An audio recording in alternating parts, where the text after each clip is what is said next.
Hello, my name is Colleen McAbee, and I am a Sunday school teacher for Pleasant Hill Baptist Church, and I want to welcome you this beautiful Sunday. The lesson today is session 2 of our new studies.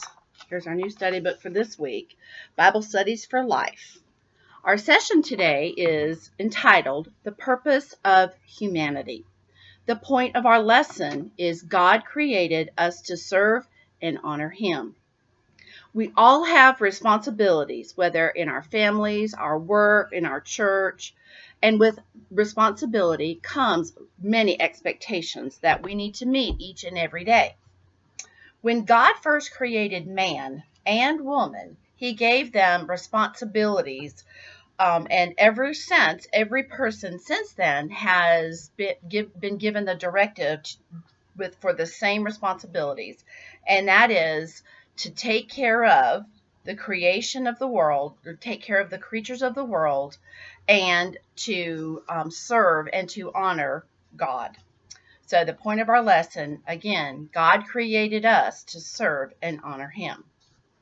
Our lesson today comes from the book of Genesis, which means the beginning. And of course, the origins of not only us as people, but the origins of the earth, the sky, everything that we know that has been created. We have a good account of what happened and who created it all. One thing I want to point out is that the book of Genesis does not share about the beginning of God. And the reason is because God, there was no beginning, there was no end. God is. God was. God will always be. So this is the account of how God created everything that we know of today. So here in Genesis 1 through 5, it says, "In the beginning, God created the heaven and the earth. And the earth was without form and void, and darkness was upon the face of the deep. And the Spirit of God moved upon the face of the waters. And God said, 'Let there be light.' And there was light. And God saw the light, and that it was good. And God divided the light from the darkness. And God called the light day, and the darkness He called night. And the evening and the morning were the first day." So as we look at these verses today for just a few minutes, the key word here is the word created. The Hebrew word that describes being created, or the activity of making, is the key word bara. And when it's used in the Old Testament, God is always the one performing the creative action. And God created the wind. Nice breeze out here today. As we think about that, we think of us making creations and creating things. We can take a little bit of this and that, and we can create something. But we need to understand that when God created, there were no materials. We always have something to start with. But because of God, who He is, and His power, we know that God created everything from nothingness. He created nothingness.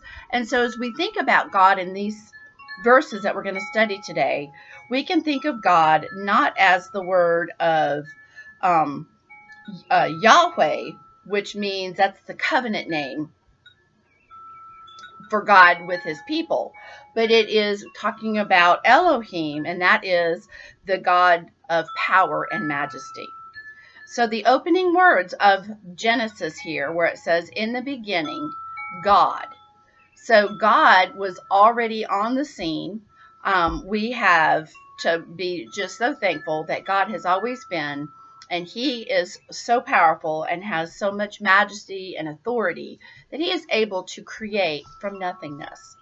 But here it says that God created from nothingness the heaven and the earth.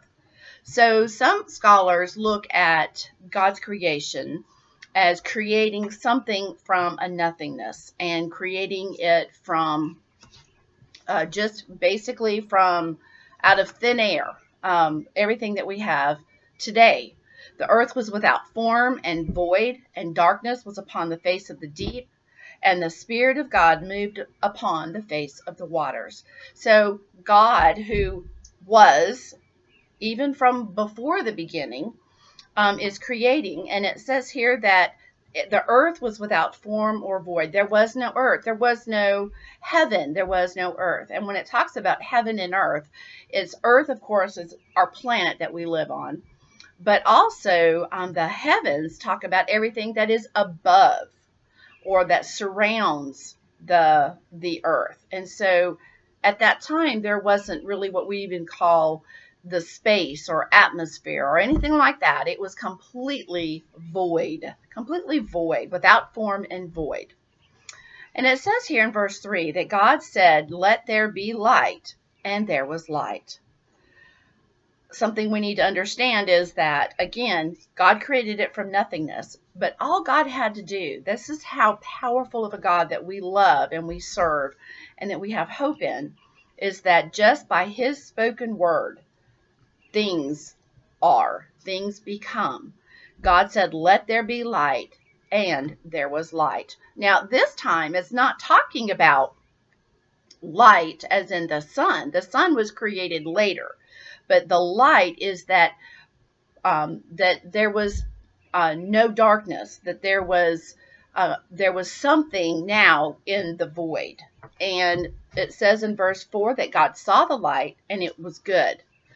And so God, in verse 4, it says God divided the light from the darkness. So he differentiated between the nothingness and the something that he is creating. He also called that the light, he called the daytime, and the darkness he called night. So the day and the night, God created time. God created what we now use as daytime and nighttime. And this was happening all on the first day. And looking at these verses, the evening and the morning were the first day.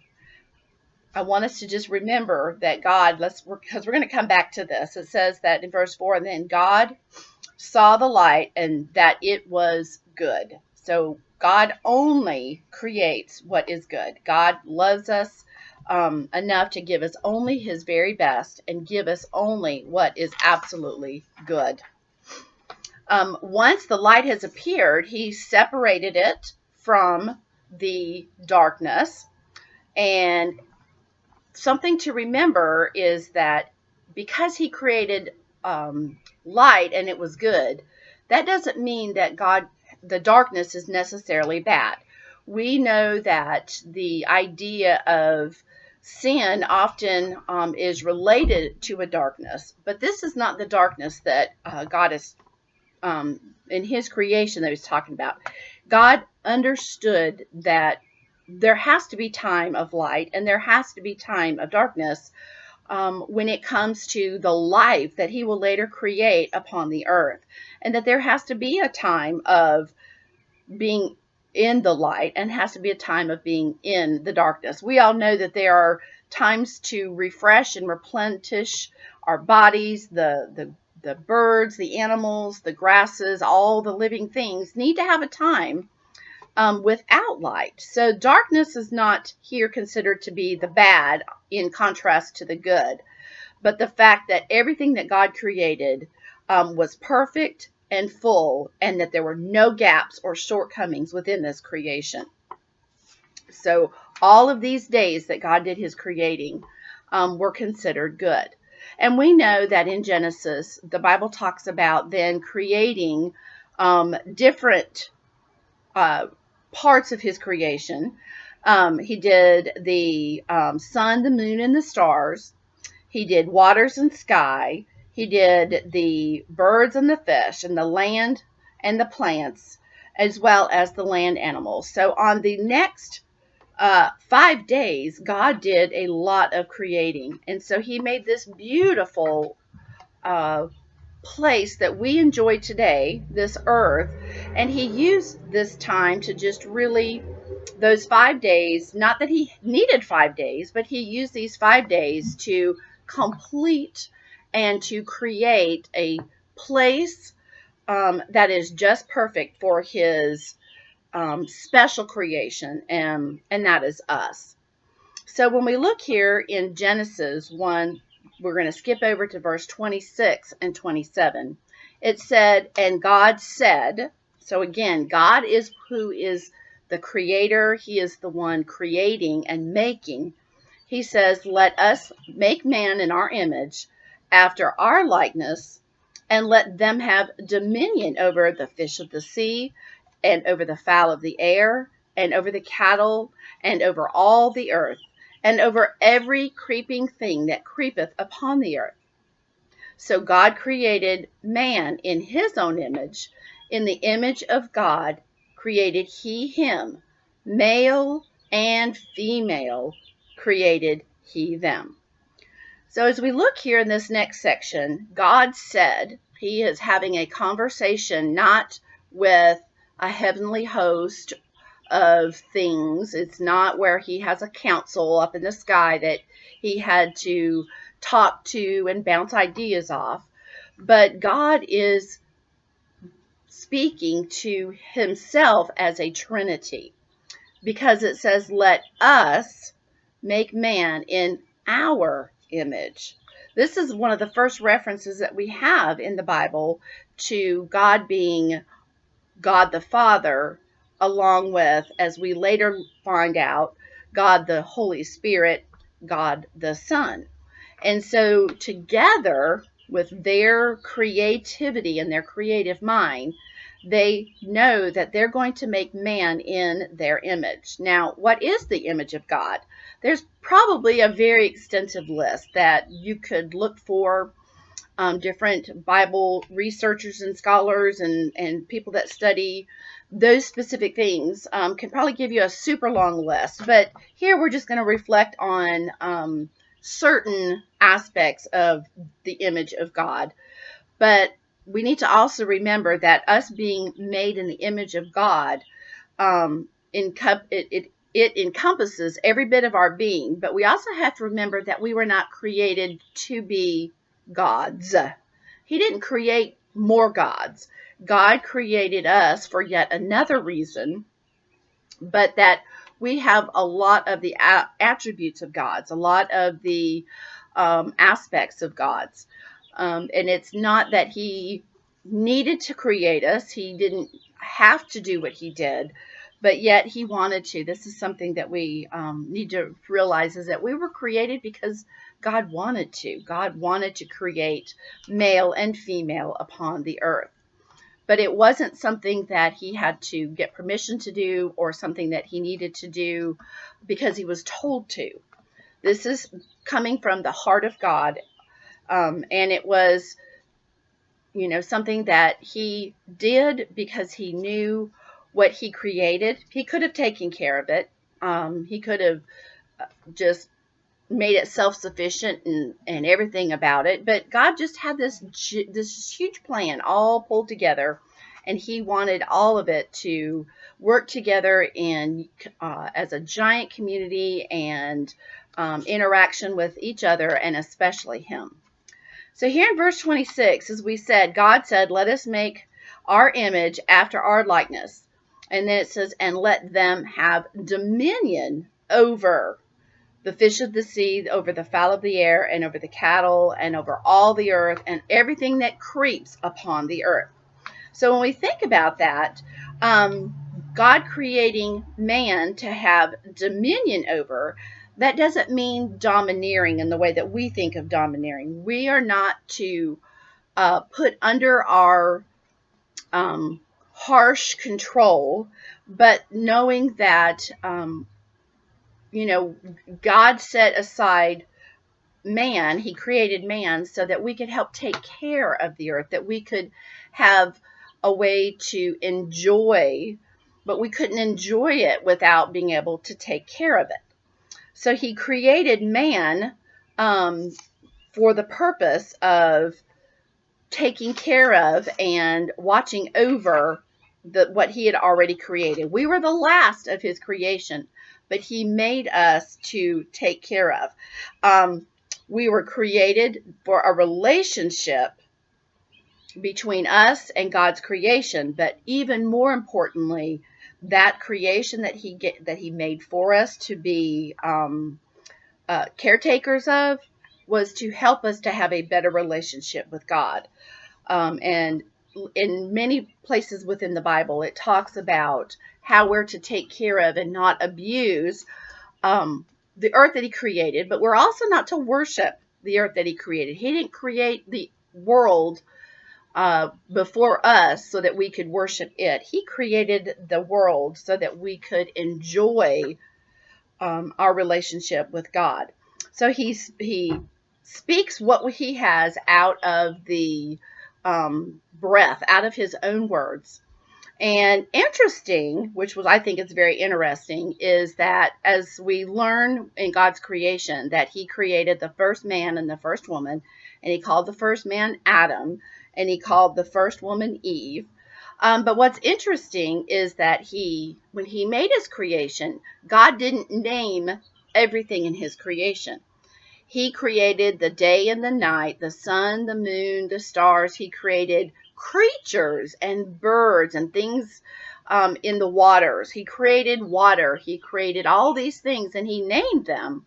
But yet the specific names were left for Adam and Eve to actually name, which in a way shows the earth is created and God named it. So we know that all of that belongs to Him.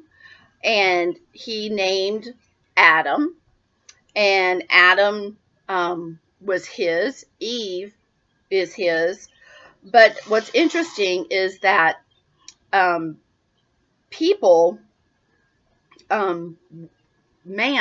was given the task of naming the different animals with which were created, and he was the caretaker of them. He was the one who named each one and took care of them and had just so many things at his disposal. Something that I think was very important for us to also remember is the distinction that God made when He created the two different genders. We are to reflect God's image and character to the world, but we also know that we are to reflect God's image and character to the world as a man and as a woman. From the very beginning, male and female were part of God's plan. Think about how we can honor ourselves being a man or being a woman, can honor God in what we say and what we do, and that God created these genders not for showing the inequality of His creation, but He gave each gender a specific role, but not that they had a difference with equality or dignity, but they just had a different role within the creation, within our living upon the earth. And so when people want to say that, how could you be a Christian when God doesn't allow women to do certain things? And in the Bible, women are often, they feel are portrayed in a very negative way, or women are under the control of a man. That's not the original design of what God did. God created male and female to be partners and co-workers on earth, and that each person, each male and each female, as families began to grow, had different roles to play, but it didn't diminish the purpose and the importance of each one.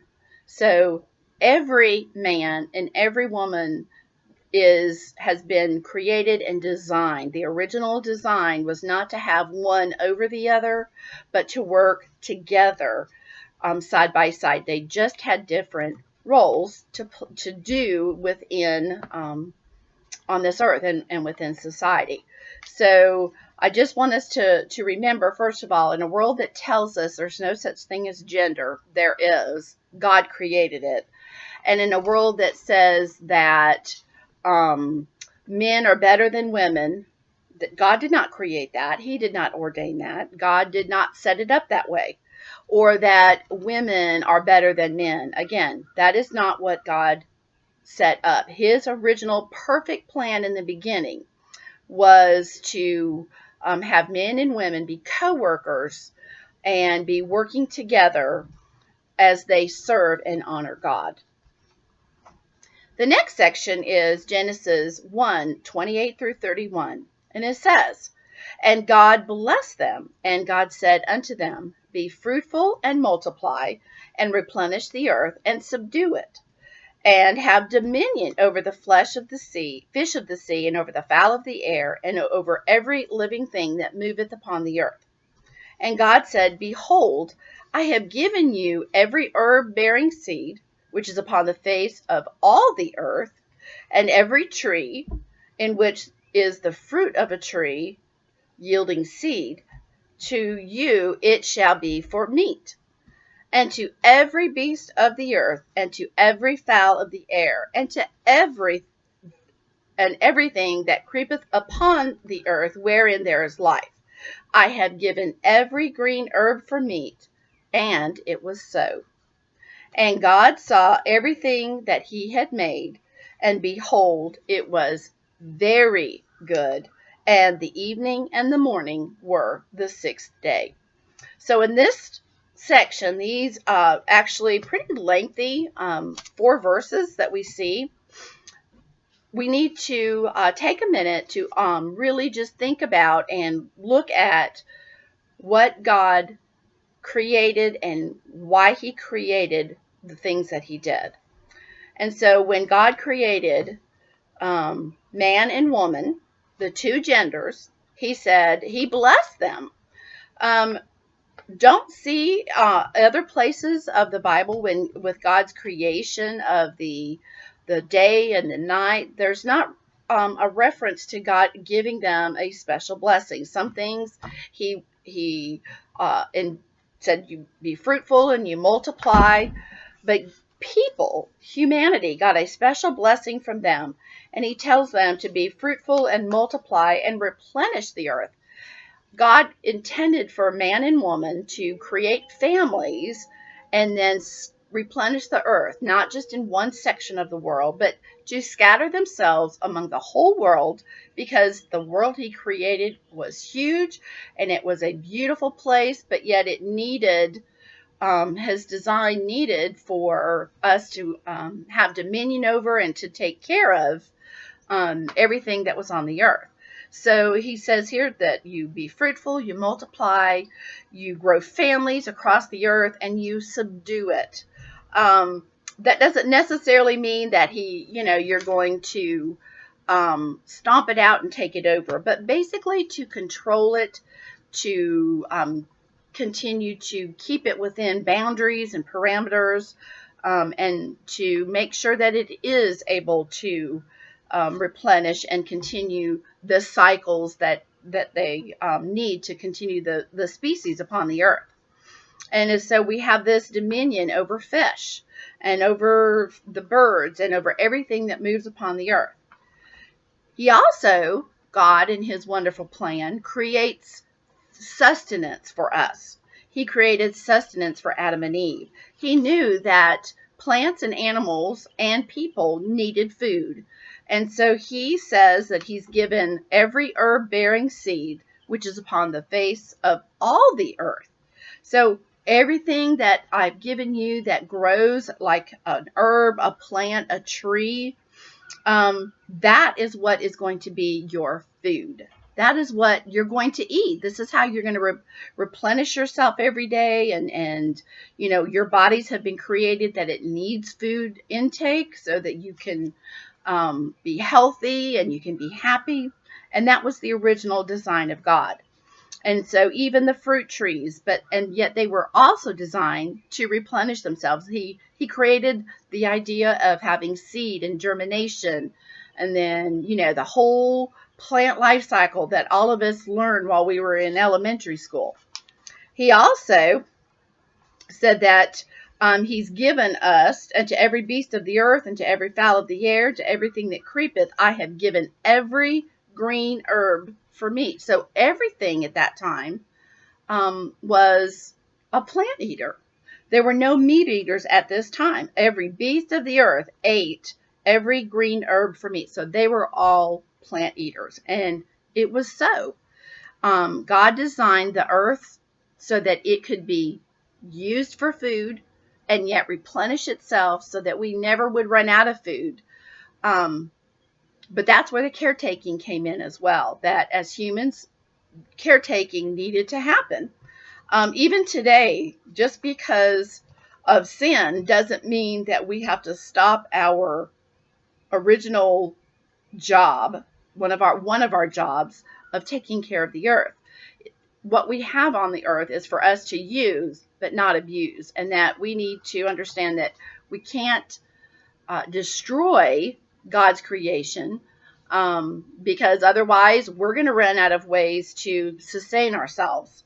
But God set this whole design up, and He knew exactly what we needed as humans, exactly what the animals needed, and even what the plants needed. And when He steps back and God looks, it says here in 31 that God saw everything He had made, and behold, it was very good. So God's creation was complete. God created things on the earth. We talked about everything He did from a total void of nothingness into a beautiful world teeming with life. And His entire creation, as He steps back and He looks at it, and He's like, oh, this is good. This is good.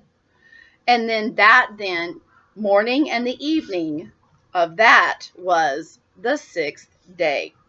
So God gives blessings and commands to people so that we can not only have the food for survival, but also knowing that as we take care of the earth, that's a way that we can serve Him.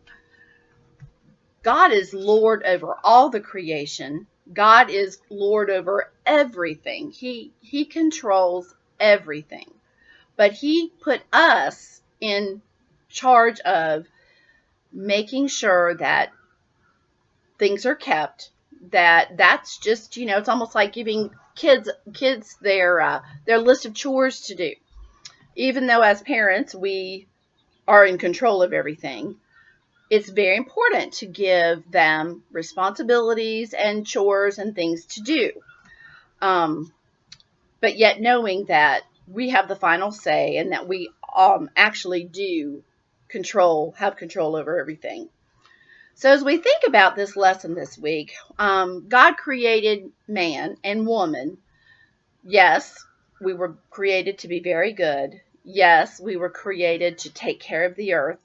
But He used those specific commands or jobs not to make ourselves happy and to build ourselves up. He created us as a way for us to serve and to honor Him. We honor Him in how we treat the earth, something beautiful that He made that He called good. We honor Him in how we treat each other because God created man and it was very good. So in order to honor God, we have to honor what He created. We have to honor everything around us, whether it's, the land, the animals, or whatever. But especially, how do we honor Him through other people? Something that is just a really big responsibility upon all of us. But knowing that the more we realize that how we take care of and how we serve to uplift and protect and just help other people and other parts of God's creation, that's a great way to show God how we actually honor Him. It just puts into mind when you give something to someone and it was very special and it was just perfect for them, and they just mess it up. They break it. They tear it apart. They forget about it. They throw it away. That hurts. That would hurt my feelings. I know it's very hurtful for something like that to happen. We're to take care of what God has given to us. But I also have to remember that God did not intend for us to use his creation um, as a way to, uh, as a God, that we don't worship what God has created. We worship God because of what he created and the creation that he gave us all around. Is such a blessing. And that's one of the reasons why I wanted to come outside today, because it is just amazing to look at how many things God creates and how beautiful it is. The Bible said that every herb that was ever made, God created. You know, you think about how many hundreds and thousands of different types of grasses and things like that, and then all the varieties of trees, and just the beautiful the beauty that God created is just unbelievable. You know, thinking about how beautiful God made the world, and it is a very beautiful place.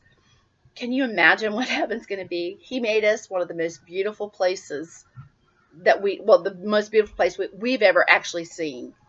And he took such care and love in creating all those things. Can you imagine and he did it in 6 days. Can you imagine what he's done in heaven for us? And I can tell you, I'm a lot older than 6 days old. Think about how long God has been preparing our place in heaven. So today, just be mindful of what God has created and be mindful of how we can serve God in taking care of his creation, but also be mindful of how we can honor God and serve God and how we take care of each other, how we can help uplift each other. Because again, God created man and he called it very, very good. I hope you have a wonderful week and enjoy this week outside. And I hope that this lesson maybe helped to inspire you and remind you of how much God really does love you. And knowing that this beautiful world that we created for us, yes, we messed it up with sin. The first sin of Adam flows all the way down to us. It'd be really neat. I'm going to ask God when we get to heaven, you know, can I see a picture of what the earth was like before the fall and the introduction of sin into the world? Can I see a snippet? Can I see a picture of that? Because it's beautiful what we have right now. Can you imagine what it looked like then, before sin entered into the scene here on earth? But I hope you have a very blessed week and encourage you to come back and join us next Sunday. You have a great day. Thank you.